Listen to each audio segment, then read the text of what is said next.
इस खर्रा गांव में मेरा पहली बार आगमन हुआ है, तो मुझे खुशी तो है कि इस गांव के अंदर भी वो परमात्मा की प्यास है, लेकिन पूरी तरह नजर नहीं आ रही। तो क्या इस गांव में कुछ ही लोग वे प्यासे हैं? किसी को परमात्मा की आवश्यकता और किसी को नहीं है क्या? हमारे धर्म ग्रंथ तो बहुत पहले से कह रही एको ब्रह्म द्वितीयो नास्ति, परमात्मा तो केवल एक ही है, तो क्या बाकियों को आवश्यकता नहीं है? परमात्मा एक ही है, एक ही रहेगा, दो हो ही नहीं सकते, तो हम अलग अलग क्यों हो रहे? परमात्मा तब भी था, ये संसार जब नहीं भी था, और समाप्त हो जाएगा, परमात्मा तब भी रहेगा। हम कहां भूल कर रहे हैं कि जो कुछ लोग बैठे बस इन्हीं का परमात्मा है, हमारा तो कोई और दूसरा परमात्मा कोई है ही नहीं। किसी इस तन में अगर नहीं तो किसी और तन में मिलेगा यही ब्रह्म ज्ञान, क्योंकि यही ब्रह्म ज्ञान के लिए युगों युगों से तपस्या करते आ रहे, और हर युग में इसकी पहचान आई हुई है। क्या सत्य, क्या त्रेता, क्या द्वापर, और क्या कलयुग में समय भी लिखवा है। समय भी लिखा है कि शालिवाहन शाखा के जब 1600 वर्ष रहती जब होंगे तो जीव उद्धार के लिए कली का अवतार होगा। ये भविष्य दीपिका के अंदर लिखा हुआ है, कोई अलग से नहीं बता रहे, हम आपको धर्म ग्रंथों से ही बता रहे हैं। तो सबके जीवों के उद्धार के लिए कोई 10-20 तो नहीं होंगे, एक ही तो होगा, जिसको निष्कलंक बुद्ध कलगी अवतार दुनिया ढूंढ रही है, लेकिन पता नहीं है कि वो अवतार हो भी चुका है। ये वही ब्रह्मवाणी है जो एक परमात्मा की पहचान बताएगी, जो रामायण भी कह रही है कलयुग केवल नाम आधार, हर कोई पढ़ भी रहा है, गा भी रहा है, लेकिन वो कहाँ है वो नाम जिसको सुमर सुमर के उतरेंगे? तो सुमरने वाला नाम नहीं आएगा जो माला से रट ले।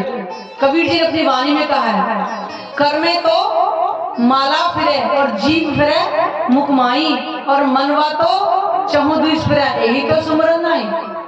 तो रटने वाला नाम नहीं आएगा, वो परमात्मा के धाम की, उनके स्वरूप की कलयुग में पहचान आएगी। जिस परमात्मा की पहचान हम कर लेंगे, उसके स्वरूप का हमें यहाँ दर्शन हो जाएगा, तो हमारा जीव भव से पार हो जाएगा, जो आज तक नहीं हुआ था। क्यों नहीं हुआ था? क्योंकि पहचान ही नहीं थी। इसी कारण से ब्रह्मवाणी के बारे में आप जाने, कोई एक ग्रंथ नहीं, हर हिंदू, मुस्लिम, सिख, ईसाई सब धर्म के ग्रंथों में लिखा हुआ है परमात्मा के बारे में, लेकिन भाषा अलग अलग, उसी के कारण हम नहीं समझ पा रहे। उन्होंने कहा सब हम जानते, कहूंगी हिंदुस्तानी भाषा सबको समझ में आ जाती है, इसलिए ब्रह्मवाणी के बारे में सब ग्रंथों के अंदर में लिखवा दिया गया है। तो उस परमात्मा के बारे में थोड़ा सा इस भजन के माध्यम से हम जानेंगे, और फिर इसके अर्थ को भी हम बताएंगे। ठीक है कि सच्चिदानंद आखिर वो कौन है? जो सत्य है, चेतन है और आनंदमय है। इस संसार में कोई सच्चिदानंद गाड़ी पर लिखवाने तो कोई सच्चिदानंद नहीं हो जाता। सत्यचित आनंद, वो सच्चिदानंद आखिर है कौन? वंदना में कर रही श्री राज की, वंदना में कर रही श्री राज की, सच्चिदानंद प्राणों के आधार की, वंदना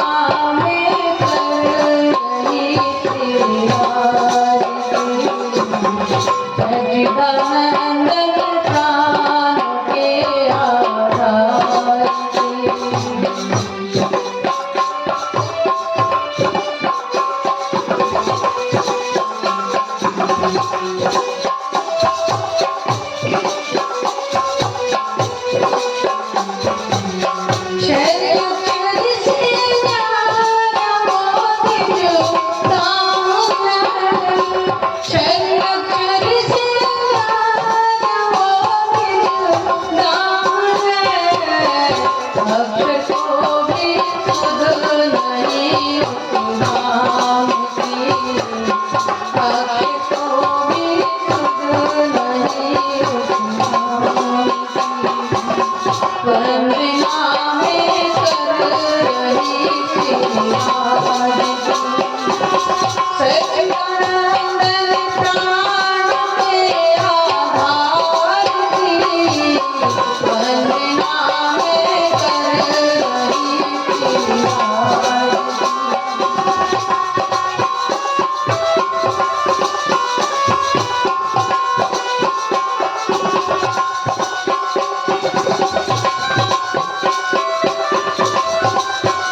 आके भूली बात वो निभाऊंगी, आके भूली बात वो निभाऊंगी। वंदना में कर रही थी रात, सच्चिदानंद प्राण के आधार थे, वंदना में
कर रही थी सद्गुरु महाराज की जय। सच्चिदानंद जो सत्य है, चेतन है और आनंदमयी है। इस संसार में कोई भी सत्य नहीं है। पाताल से लेकर बैकुंठ तक कोई भी सत्य नहीं है। इंसान भी नहीं, देवी देवता भी नहीं, कि भगवान भी नहीं। बड़ी आश्चर्य होगी कहने में, लेकिन मैं आपको भागवत पुराण से बताती हूँ। भागवत पुराण के 10वें स्कंद में 4 तरह की प्रलय का वर्णन लिखा हुआ है। नित्य प्रलय जो नित्य ही होती है, 24 घंटे चलती ही रहती है, किसी का जन्म किसी का मरण होता रहता है, इसको नित्य बोलते हैं। एक है नैमित्तिक प्रलय, ये भी निश्चित है। एक है प्राकृतिक प्रलय, ये क्या है, कभी कभी आती है, अकस्मात, जिसका पता है, जैसे प्लेन क्रैश, भूकंप आ जाए, बादल फट जाए, ऐसा कोई पता तो नहीं किसी को होता। और एक है महाप्रलय, चौथी जो महाप्रलय, महा का मतलब जिसका कोई पारावार ना हो। पाताल से बैकुंठ 7 सूर्य निराकार मंडल के बाद भी अष्ट आवरण गायत्री और आदि नारायण तक ये सब कुछ समाप्त हो जाएगा।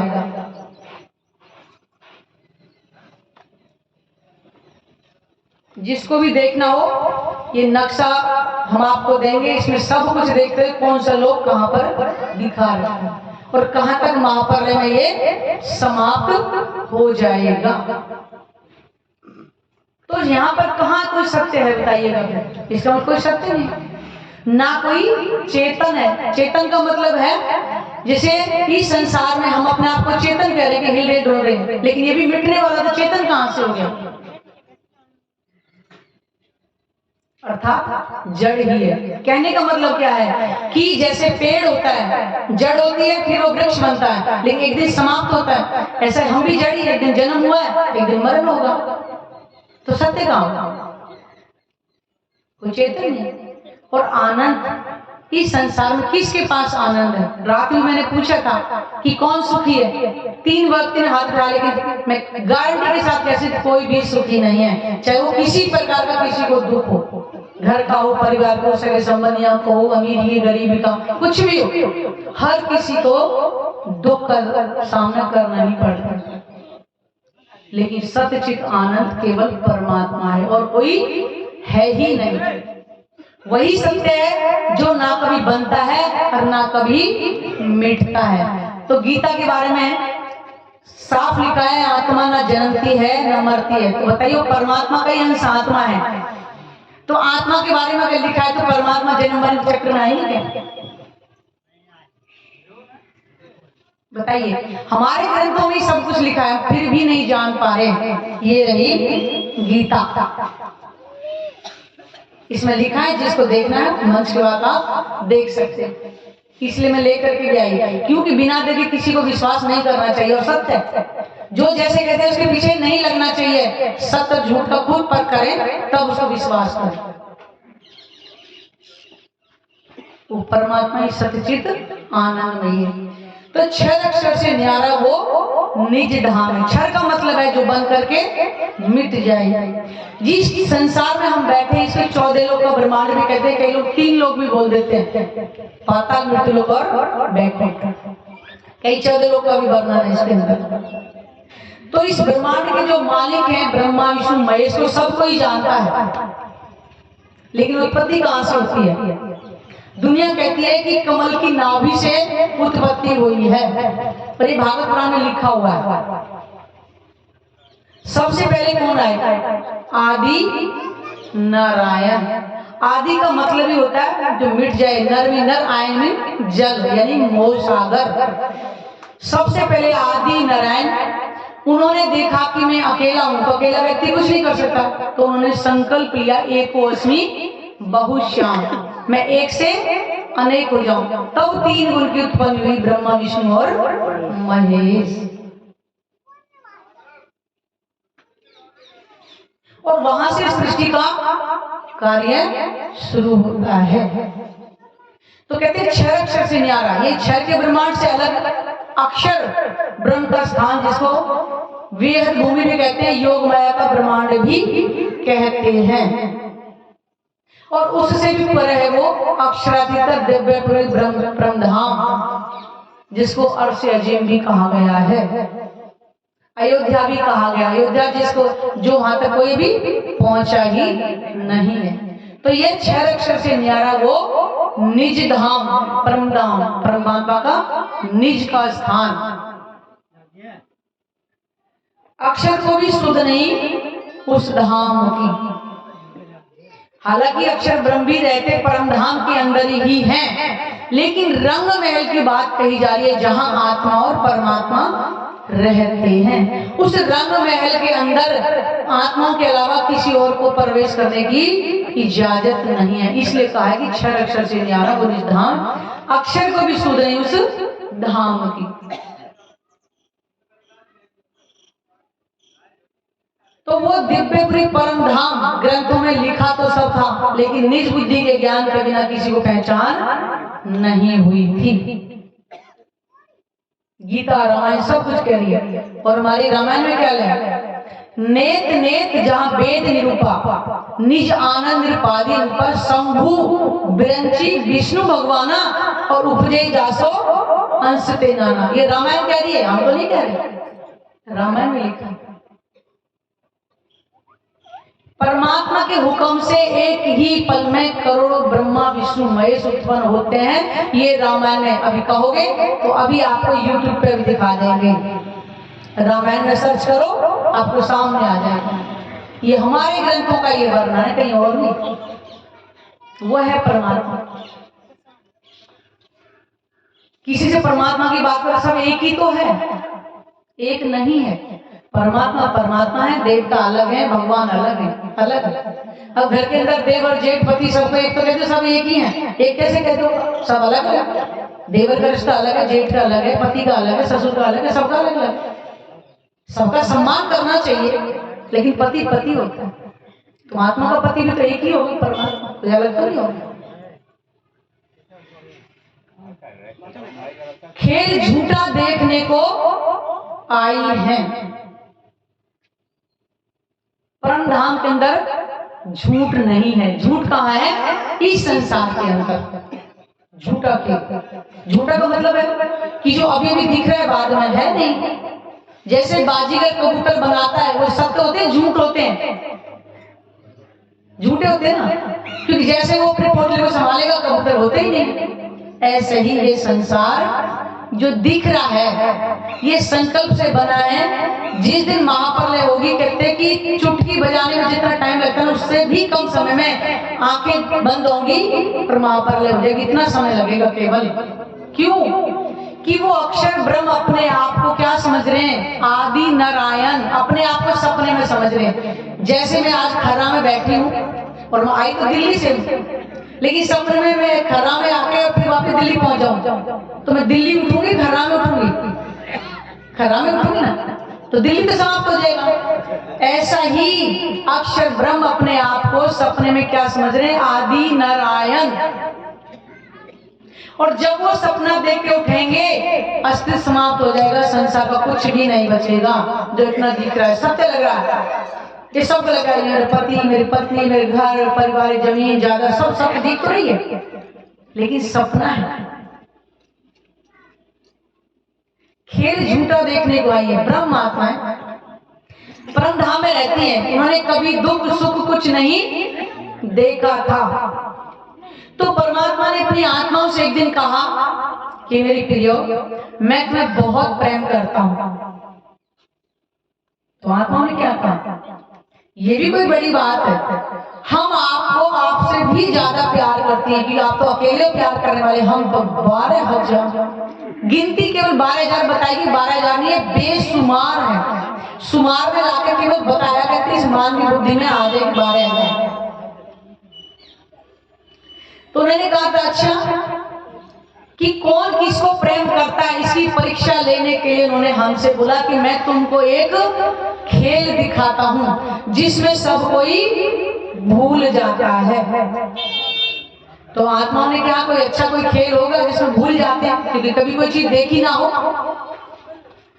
तो उन्होंने कहा कि उसमें तुम मुझे भूल जाओगी और तुम अपने आप को भी भूल जाओगी। उन्होंने कहा ऐसा तो हो ही नहीं सकते, हम आपको भूल जाएं, हम इतना प्रेम करते हैं, तो क्या अपने से अलग करोगे? तो उनके कहा नहीं, कोई काम खुदा से ना होवे ऐसा ना कहियो कोई, पर एक बात बका मैंने जो हक से भी ना कोई।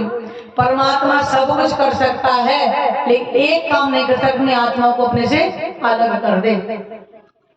जैसे ये हाथ मेरी बॉडी से लगा हुआ है, तो मैं हाथ को अलग कर सकती हूँ? क्या पॉसिबल है? नहीं होती, साथ ही रहेगा। ऐसे ही परमात्मा आत्मा कभी अलग हो ही नहीं सकते। तो उनका कि मैं आपको अपने से अलग नहीं कर सकता, तो मैं यहीं बैठे खेल दिखाऊंगा। तो फिर क्या क्या आत्माओं ने 100 वेद देखो अजमाई के, तो भी ना भूले हम। अब तो आप हमें एक बार नहीं 100 वेद खेल दिखाओ, हम आपको एक बार भी नहीं भूलेंगे। तो परमात्मा ने जैसे ऐसे बैठे यहाँ सब ब्रह्मात्मा को पहली बार अपने चरणों में बिठाया और साहिब का खेल दिखाने के लिए। आत्माएं आज भी जिनके नूरी तन है, परम धाम के अंदर विराजमान, उनके तन भी संसार में नहीं आ सकते हैं। केवल इन नकली तनों के माध्यम से खेल को वहीं बैठे देख रही हैं। इस जीव के माध्यम से उनकी नजर इस संसार में आई हुई है। और पहली बार ब्रिज के अंदर उतारा था आत्माओं को, जिसके बारे में खुद आत्माओं को भी नहीं पता था कि हम कौन हैं और हमारे कृष्ण के अंदर लीला करने वाला कौन है। कृष्ण जी के अंदर पार्वती की शक्ति आई थी, और जिनको गोपियों का नाम दिया उनके अंदर आत्माओं की शक्ति आई। अक्षर मन उपजी आस, देखो धनी जी को विविध विलास, सोले धनी को आवेश, नंद घर कियो परवेश। अक्षर की आत्मा कृष्ण जी के अंदर थी और पार्वती की आवेश शक्ति। तो अक्षर मन के मन में आया कि मैं खेल देखूं।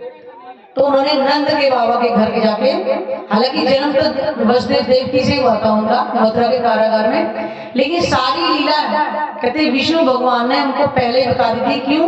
कि वसुदेव देवकी ने उनसे वर मांगा था पहले किसी जन्म में कि तुम बहुत सुंदर हो और हमारे पुत्र की कामना है कि मैं चाहती हूँ तुम्हारे जैसा पुत्र हो। तो उन्होंने कहा तथास्तु। तो कृष्ण अवतार में जब आए तो वसुदेव देवकी के माता पिता के रूप में हुए थे और उनको बता दिया था कि तुमने मेरे जैसे पुत्र की कामना करी थी, मैं तुम्हारे पुत्र के रूप में आऊंगा और इस बालक का जब जन्म होगा तो इसको कहाँ छोड़ के आना है? गोकुल में नंद बाबा के घर। और वहां जो कन्या रूप जो होगी उसको क्या कारागार में लेकर के आना, ये सब कुछ बता दिया था। तो जब जन्म हुआ है सबने देखा ही होगा टीवी पे सीरियल जो आता है उसके माध्यम से कैसे टोकरे में लेके जाते हैं। जमुना जी चरण कमल छू रही है, क्योंकि जमुना जी को भी पता था कि पार ब्रह्माएं हैं। ब्रह्मणियों के बारे में पहले से लिखा हुआ है कि ब्रह्मणि इस कलयुग में आएंगे, उनके बारे में लिखा हुआ है।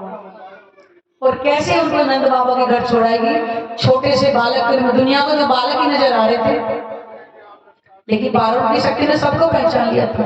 जब नंद बाबा के घर गए तो गोपियां, क्योंकि वो उनका प्रकट भी तो साथ नहीं हुआ था, उनका कारागार हुआ था, उनके घर घर में हुआ था। उनके अंदर प्रेम था उस समय, और वो यशोदा मैया को क्या बधाई देने के लिए आनी लल्ला की, और प्रेम है ढूंढती फिर ये कहाँ है हमारे बालाजी। अब उनको कोई स्वरूप से नजर आ नहीं रहा। अब वो पार्वती शक्ति ने तो पहचान लिया कि मुझे गोपियां देखो कैसे ढूंढ रही हैं, तो उन्होंने रोना धोना शुरू कर दिया। जैसे रोना शुरू किया तो सब दौड़ दौड़ के गोपियां जा रही हैं। उन्होंने पहचान लिया ये गोपियां मेरी तो है। प्रेम है, लेकिन गोपियों को पहचान नहीं है कि ये हमारी आत्मा के प्रीतम है, जो वादा करके आए खेल देखने के लिए वही है। भूली हुई पहले कहा था ना भूल जाओगे। जमुना तट पे जा रही है, सबने लीला देखी होगी, छोटे से बालक के अंदर लीला जो चल रही है, कैसे अगासुर बगासुर को उन्होंने सबको मारा था। गोपियां जमुना तट पे जा रही है, प्रेम की लीला हो रही है, दुनिया को कुछ नहीं पता। वहां पर उनके बालक की लीला नहीं होती, पूर्ण स्वरूप होते थे लीला के अंदर। लेकिन आत्माओं के ऊपर फरामोशी डाली थी, पहचानने नहीं दिया कि ये वही आत्मा के प्रीतम है जो परम धाम में विराजमान है। क्योंकि बुलाना है गोपियों को वादा करके सौदे का। कुछ कुछ गोपियों की जैसे शादी भी हो गई थी, कहते पता क्या है, जो कृष्ण जी के अंदर शक्ति आई थी तो बाल रूप में आई थी, और गोपियों की थी कोई 12 साल की, कोई 13 साल की, इतनी बड़ी बड़ी थी। अब जिन गोपियों की किसी किसी शादी हो गई थी तो घर गृहस्थ में कहासुनी हो ही जाती है, तो घर में ताने मारने लगे, क्या तुम्हारी बहू है, देखो छोटे से बालक के साथ जमुना तट पर जा रही है। आज भी अगर कुछ ऐसा होता है सब आश्चर्य करेंगे कि बहू तुम्हारी देखो छोटे से बच्चे के साथ बाहर खेल रही है, आज भी आश्चर्य नहीं करेंगे, तो बहुत पुराना जमाना था। तो कृष्ण के अंदर जो शक्ति पार्वती, तो उन्होंने फिर गोपियों की परीक्षा लेने के लिए, जब वो 11 वर्ष के हो गए थे तो उन्होंने कहा गोपियों को कि गोपियों आज मैं 11 वर्ष का हो गया हूँ, आज चलो जमुना तट पे हम रास रचाएंगे।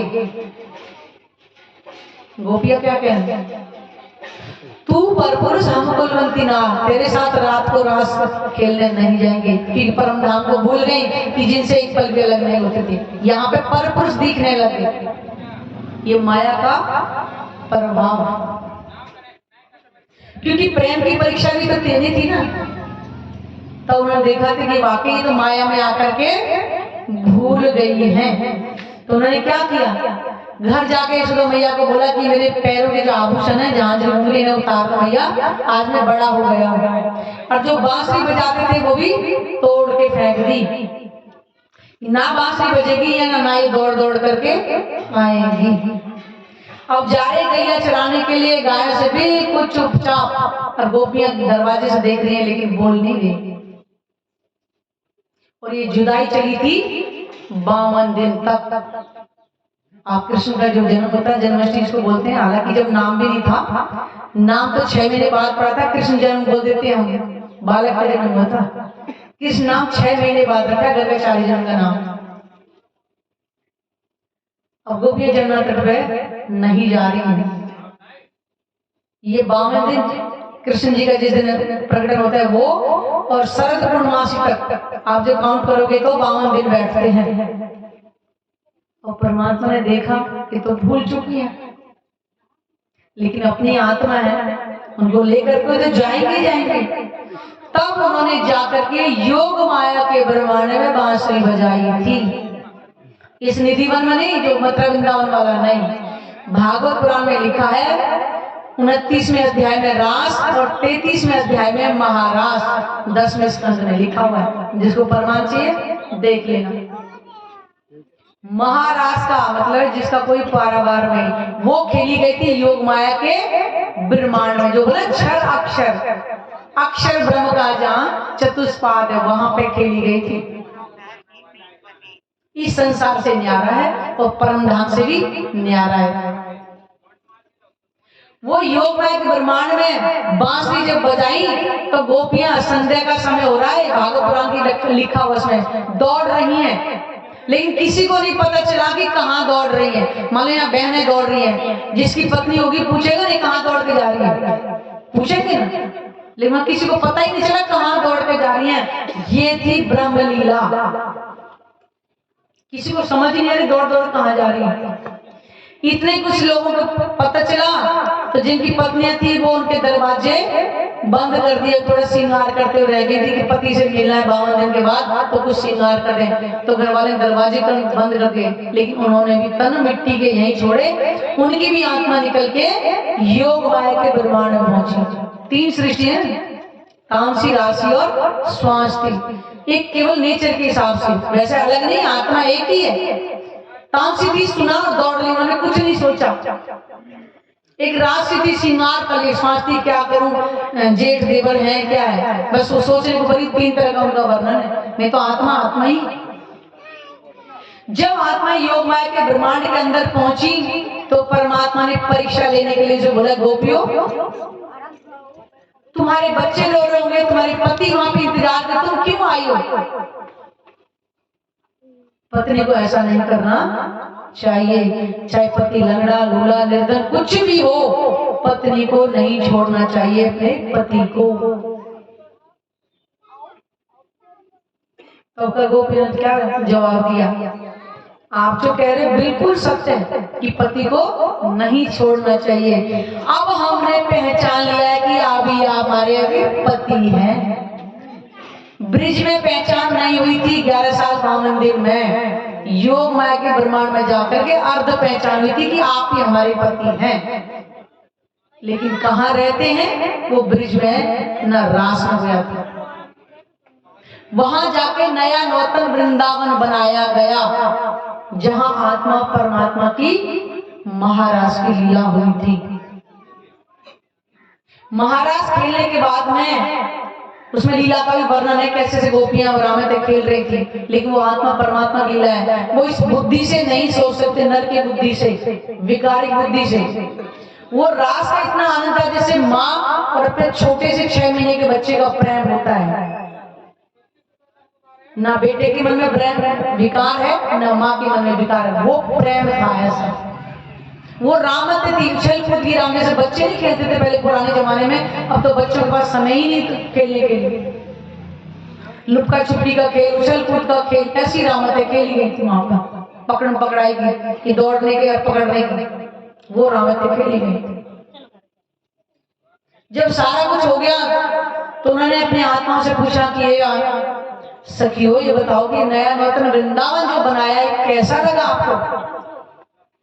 तो आत्मा ने क्या कहा? सुंदर तो बहुत है, क्योंकि बेहद होने की जो चीज है वो बहुत सुंदर ही होगी। सुंदर तो बहुत है, लेकिन ऐसे लगा जैसे आग की लपटें हमें लग रही हो।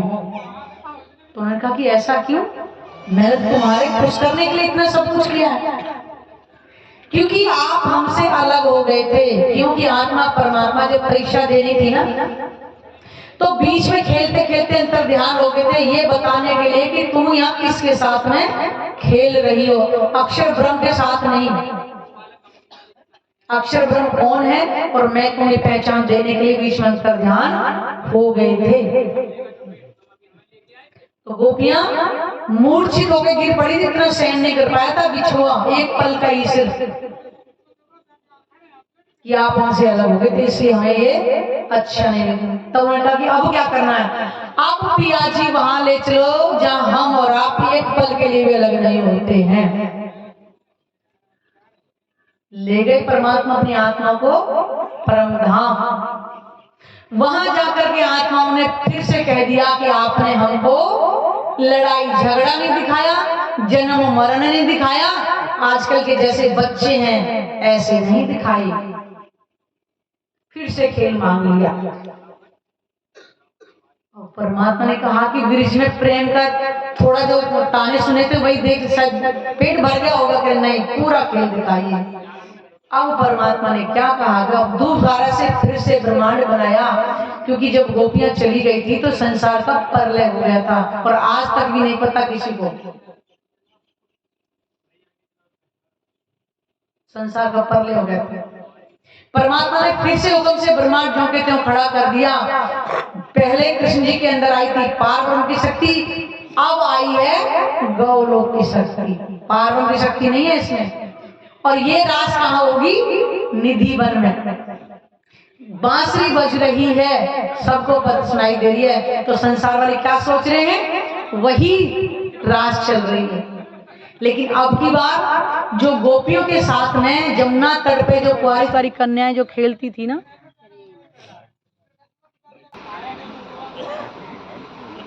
तो ये निधि वन में जो रास हुई है, जो गोपियों के साथ कुंवारी कन्याएं जो खेलती थी, जिनको पहले वर दिया था, आपने सुना भी होगा। वो कृष्ण जी कैसे उनके वस्त्र लेकर के पेड़ पे बैठ गए थे, तो उनसे कहा कि हमारे वस्त्र दे दो। उन्होंने कहा वस्त्र में तब दूंगा जब आप मेरे से वायदा करोगी कि आज निर्वस्त्र होकर के जमुना जी में आप स्नान नहीं करोगी। उन्होंने कहा हम वायदा करते हैं कि आज के बाद नहीं करेंगे, लेकिन आप भी हमसे वायदा करो कि जो लीला गोपियों के साथ करते हो हमारे साथ भी करोगे। उन्होंने कहा वादा होगी, लेकिन मेरे साथ नहीं होगी, क्योंकि आत्मा परमात्मा की जो लीला जो हुई थी रास, वो योग माया के ब्रह्मांड में थी। अब निधि वन में जो होगी इसमें गौलोक की शक्ति आएगी, और जिन कुमारिका सखियों को वर दे दिया था उनकी सुरता इस निधि वन में अब रास होगी। यह है अंतर। कोई भी भागवतकार दोनों रास का वर्णन नहीं कर सकते, कौन सी कहाँ हुई, किसने खेली थी।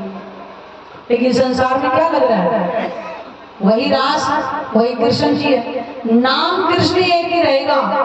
कृष्ण कृष्ण सब कोई कहे, भेद न चीने कोई, नाम कृष्ण एक है, लीला त्रैविध होए। लीला तीन तरह के नाम, वही कृष्ण रहेगा। इस निधि वन में अब रास होगी, तो कुमारिका सखी और वेदों ने भी मुग्ध होकर के इस लीला को मांगा। वो 36,000 संयम का मेला इस निधि वन में हुआ था। अब किसी को नहीं पता चला। इस लीला को भी अखंड कर दिया गया। उसके बाद में आप सारी दुनिया राधा कृष्ण सबसे पहले राधा जी का नाम आता है और कृष्ण जी का नाम बाद में आता है। सोचने वाली बात है, अगर राधा से प्रेम था तो शादी रुक्मिणी से क्यों हुई थी? है किसी के पास यहाँ जवाब कोई देगा जो वाणी से नहीं जानते? क्या कारण था? क्योंकि वो केवल विष्णु भगवान रह गए थे, और विष्णु भगवान की शादी किससे होगी? लक्ष्मी जी से, और लक्ष्मी जी रुक्मिणी जी हैं। इस वेद को नहीं जान सकते, इसी कारण से, क्योंकि बार बार आत्माओं की लीला हो चुकी है। इस निधि में कुमारिका सखियों की भी होली है। अब वो बचे, जब रुक्मिणी हरण हो रहा था तो कृष्ण भगवान रथ लेकर के गए थे ना, और उनकी शादी होने से हुई थी। क्यों? कि विष्णु भगवान और लक्ष्मी जी एक ही हैं, हर जन्म में उनका ही मिलन होगा। जैसे शंकर भगवान पार्वती जी का होता है, वो कभी उमा बनती है, कभी गौरा बनती है, कभी पार्वती बनती है, अवतार लेती है, लेकिन शादी शंकर भगवान के साथ ही होते हैं। ऐसे विष्णु भगवान साथ रुक्मिणी जी का होगा। राधा जी के अंदर पार्वती की अर्धांगिनी श्यामा महारानी की शक्ति आई थी, और परमात्मा का रिश्ता केवल आत्मा के साथ ही रह सकता है। वो लीला करके परमधाम चले गए और केवल विष्णु भगवान रह गए थे। वो जितना भी यहाँ तक की 2 लीला होगी, पहली पार्वती की लीला 11 साल भावमंदिर की, दूसरी श्रीदिवन में जो रास खेली गई थी, योग माया की शक्ति आई थी, गोलोक की शक्ति। उसके बाद अब जो तीसरी लीला है, नाम कृष्ण ही रहेगा, जिसमें महाभारत रूप में हरण वगैरह ये सब हुआ था।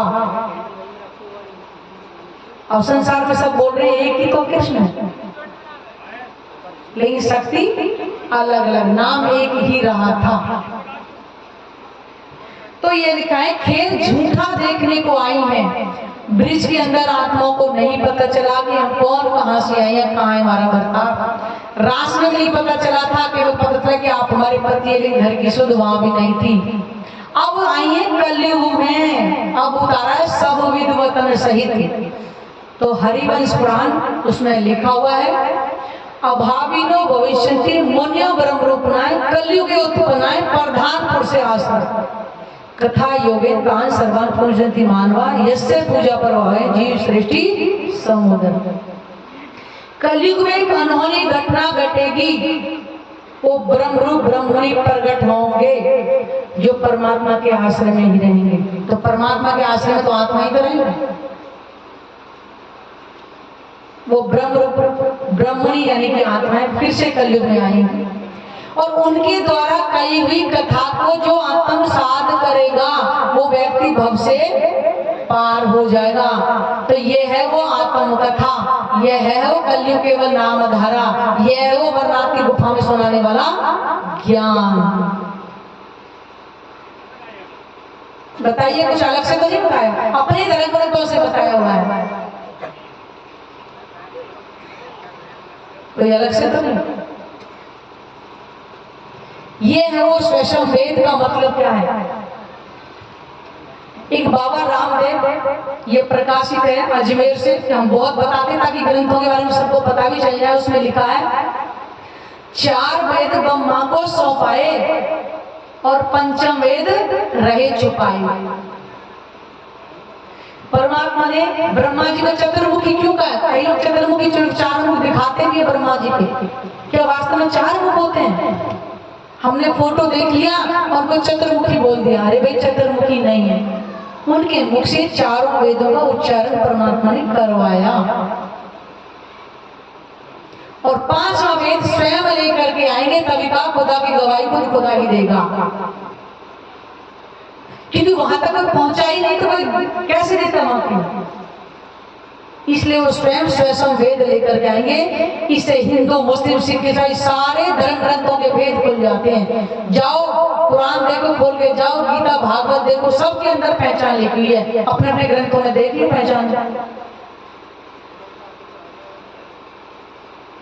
आत्मा इस संसार में झूठा खेल देखने ना आई होती, ना ये ब्रह्म वाणी लेकर के परमात्मा वांग में स्वरूप से आते, ना आज हमें पहचान होती हम कौन कहां से आए हैं।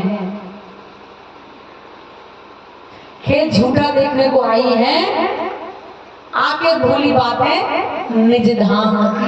और उन्हें पहले कहा था तुम भूल जाओगी, मैं तुम्हें याद दिलाने आऊंगा, मैं तुम्हारे बीच में रहूंगा, लेकिन फिर भी नहीं पहचान पाओगी, क्योंकि परमात्मा को इन नेत्रों से नहीं पहचान सकते जब तक हमारे अंदर ज्ञान चक्षु के नेत्र नहीं खुलेंगे।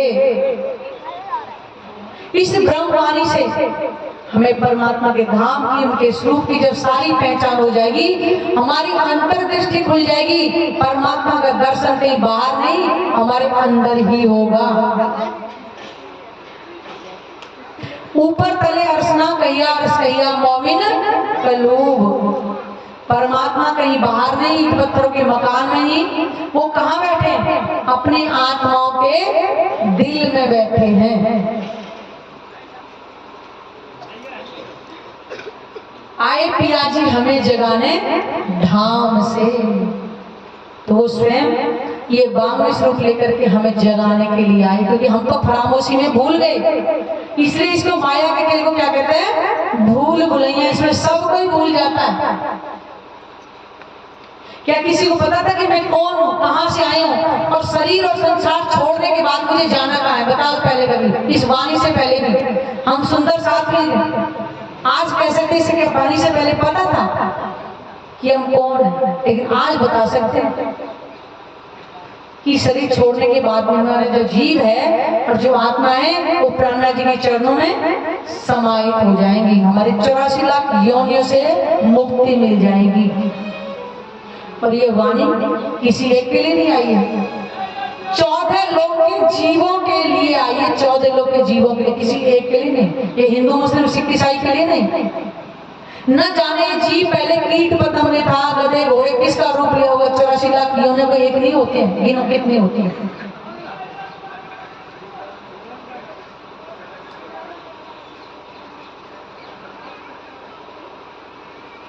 नींद में थी उनकी न पहचान। आज तक जब तक ये ब्रह्मवाणी हमें नहीं मिली थी, हम नींद में ही थे। नींद का मतलब क्या है, हमें अपने धनी की पहचान नहीं थी। हम सोच बिस्तर छोड़ देते हैं, उसको ये नहीं कहेंगे हम जागृत हो गए। हमें जब तक उस परमात्मा की पहचान नहीं है तब तक हम अज्ञानता की नींद में ही सोए हुए हैं। इस ब्रह्मवाणी का पठन पाठन करने से, थोड़ा सा समय निकालें सुबह शाम ध्यान करने से ही हमारे जीव को मुक्ति मिल जाएगी। कितना आसान है। ना आपको धन खर्च करना, दंड परिक्रमा भी नहीं करनी, आपको कुछ भी नहीं करना, भूखे लेना, व्रत नहीं करना। व्रत का मतलब क्या होता है? व्रत का मतलब होता है नियम लेना किसी चीज का, करना कि मुझे ये करना ही करना है। व्रत का मतलब ये भूखे रहो और शाम को भर पेट खा लो, उसको व्रत नहीं कहते। वास्तव में क्या था, पहले क्या था, लोग बीमार कम क्यों होते थे? तो वैद्य क्या करते थे, उनसे व्रत रखवाते थे। क्योंकि ऐसे कहने से खाना कोई नहीं छोड़ेगा, लेकिन व्रत के नाम पे हफ्ते में एक दिन अगर हम पेट को खाना नहीं देंगे तो हमारी मशीनरी है ना वो रवक हो जाती है, शरीर ठीक हो जाता है। इस कारण से व्रत रखवाना शुरू किया था, लेकिन हमने उसको प्रथा बना दिया। आज सोमवार का व्रत, आज मंगल का व्रत, ये व्रत। अरे भाई सुबह तो जितना खाली पेट शाम को वो कुआं भर लिया तो क्या फायदा उससे। वास्तव में व्रत का मतलब है किसी नियम को पालना। तो परमात्मा के लिए आपको व्रत रखने की आवश्यकता है। अगर व्रत लेना तो एक नहीं, मुझे परमात्मा को प्राप्त करना ही करना। अगर ये व्रत लेंगे तो बहुत अच्छा। खाइए, पेट के माफ हो खाइए, लेकिन शुद्ध खाएं बस। हमारे वजह से मीट, अंडा, शराब, इन चीजों का परहेज है।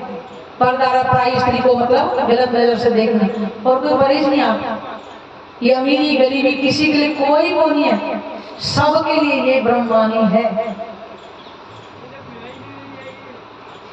कुछ नहीं करना, थोड़ा सा बस समय निकालें, अपने लिए करें। हम ये किसी को और के लिए नहीं जाएगा। कहते विद्या अगर ग्रहण करते हैं तो धन बांट दिया जाएगा जितना कमाएंगे, लेकिन विद्या को कोई नहीं बांट सकता। ऐसे ही परमात्मा का चिंतन, परमात्मा का ध्यान अगर करेंगे केवल वही आपके साथ जाएगा, इसे कोई नहीं बांट सकता है। तो उसका फल केवल आपको ही मिलेगा। तो क्या करना है, 84 लाख योनि में और घूमे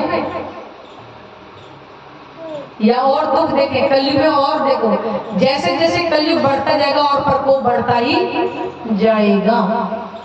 अगर दुखी होकर गए तो क्या हो, खुश होकर के जाए ना। जीते जी परम धाम में जाना, यानी कि जाने का मतलब शरीर से जा नहीं सकता है। हम ध्यान के द्वारा परम धाम में विचरण करके आ जाए, उसको कहते हैं धाम गमन। मरने के बाद कोई नहीं जाता है।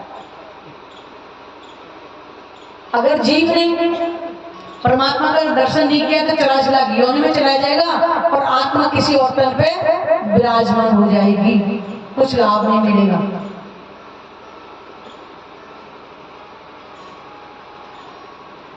अगर अपना भला चाहते हैं तो ब्रह्मवाणी का मनन चिंतन करें। इसके अलावा कुछ और आपको कर्म कांड करने की कोई आवश्यकता नहीं है। बोलो श्री प्राणनाथ प्यारे की जय, सतगुरु महाराज।